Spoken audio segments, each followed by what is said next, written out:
Hey guys, I'm gonna make this video called Evolution, a Sad Joke, because that's exactly what evolution is.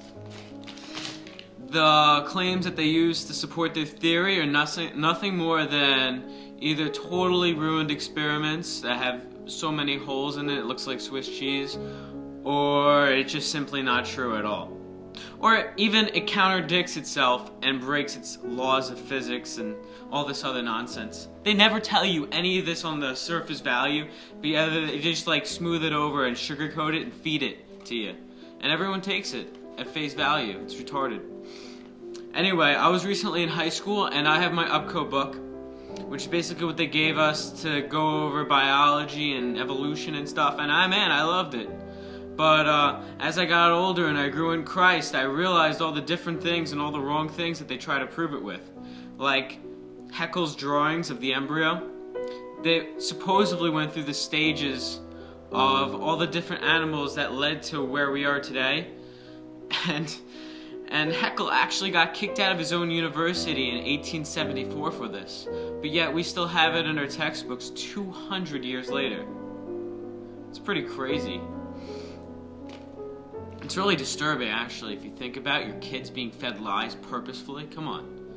The peppered moth experiment. I remember that. Well, anyway, this dude in England, for about 40 years, paid by the government, named Kettlewell.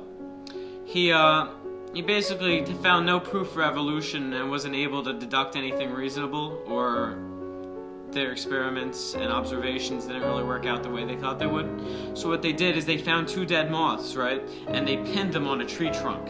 One was white and one was brown. And they said, look, this is proof for evolution. And basically they didn't tell anyone, and even in the textbooks it doesn't say that they're dead and pinned down. It doesn't tell you anything about any part of the experiment or how they found them. It was just trying to prove that they evolved because of the color and variation came up. Which is true, variation does come up. Just because a person's black doesn't mean it's different species, doesn't mean they're evolving. Just because I have brown hair and my mom has yellow, doesn't matter. We're not different species, and I'm not more evolved than her. It's ridiculous. Anyway, they try to prove the different color as in, wow, they're adapting. Look, the brown ones are less likely to get eaten by birds. But that's false, because anyone that knows anything about moths is that they come out at night. You know what eats at night? Bats. Do you know what bats use? Sonar. Doesn't matter what color you are, you could be pink. It's silly. It's silly. That proof is silly. It's even more silly that he actually had to kill them and stick them on a tree trunk. The peppered moth doesn't even sleep at the bottom of the tree. It sleeps on the top. It's ridiculous. He just kills moths and says this is proof for evolution. It's stupid. And that's in the books. It's in the textbooks. The Stanley Miller experiment, where he made amino acids in the lab and called it life. That's like getting a chicken breast and calling it a live chicken. It wasn't even as complicated as a chicken breast. It's like getting a string out of a shirt and saying, look, I have a shirt. It's stupid. Not only that, but in his own experiment, he had to stop the experiment earlier.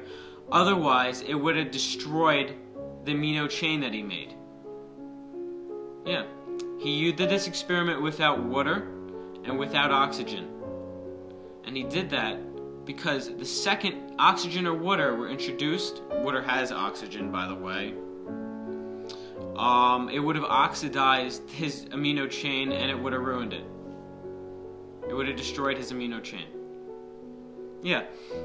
So the way they try to work around that is they basically said, oh, well, early foundations of life didn't have free air, free oxygen like we do today. Yes, sir, kids, billions and billions of years. Wow. No. Even on the deepest layers of rock layers, we find oxidized rock. And plus, if we only did have a hydrogen surface, like in the Stanley Miller experiment, what he was trying to prove, the Earth wouldn't have the amount of gravity it would need to hold on to hydrogen. It still doesn't today. If we didn't have an an ozone layer around, the hydrogen would just fly out because we wouldn't be able to hold on to it. So that's silly. It's silliness. I also want to talk about fossils and fossil evidence for evolution, because that's another misconception they like to use. I love it when they try to date things and they say carbon dating. Yeah. They're like 20,000 different ways or different numbers they could get for carbon dating the same material. Now, so how do they choose the number that they like? Well, they use what they call the geologic record. Where do they find one of those? It's in the textbooks. Well, where on earth can I find one? The textbooks. They don't have one place where the geologic column exists. So how did they make the geologic column? Well, they took the fossils and lined it up with the rocks and played mix match and used circular reasoning until they found the results that they wanted, and then they used the fossils to date the rocks and the rocks to date the fossils. And then when they get a general estimate of what fits in their theory, that's what they put in the textbooks. It's honestly ridiculous. I feel so bad for anyone that believes in this. And especially in the transitional species, or when they find the missing links, like Lucy. Lucy has been disproven long ago, like 20, 30 years ago. What it was, is a monkey's hand and like a human's femur. I don't remember exactly what body parts, so I'm not going to tell you. But not only that, were they different from different animals. One was hundreds and hundreds of feet under the dirt, and the other, the hand, was literally a mile away, like a foot under dirt. How could you put that together and call it a missing link, call it science, and put it in a textbook for your kids to eat? Kids to eat, they eat it up, they love it, they get tested on it. It's stupid. This is what your state-funded school is pushing down your throat. Not only that, even on the deepest level and the most fundamental level, the Big Bang itself, it breaks the laws of physics. If anyone knows anything about the conservation of angular momentum, you know if something blows up, everything will be spinning the same way as the initial explosion. Like so. This one got cut off. But anyway, occasionally I'll have people telling me, well, yeah, but you see, it wasn't just one explosion, it was multiple explosions everywhere. And this one blew up and hit into that one, and that one blew up and hit into this one. That's why we have planets going backwards like Uranus and all these other things. And it's like, yeah, that would be nice if anything was bigger than the initial explosion.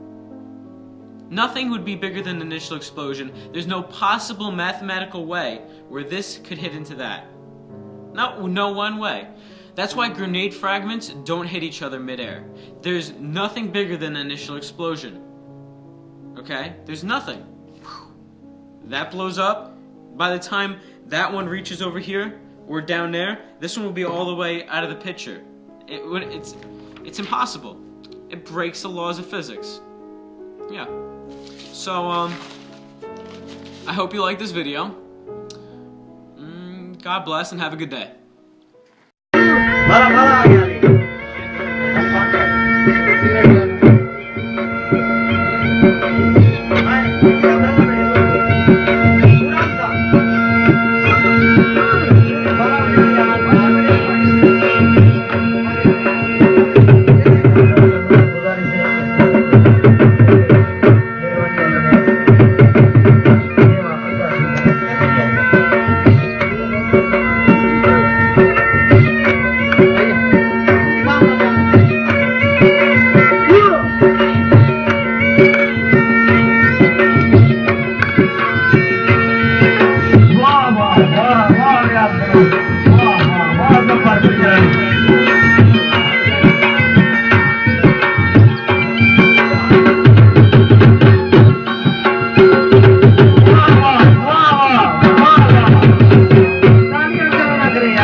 Wow, wow, wow.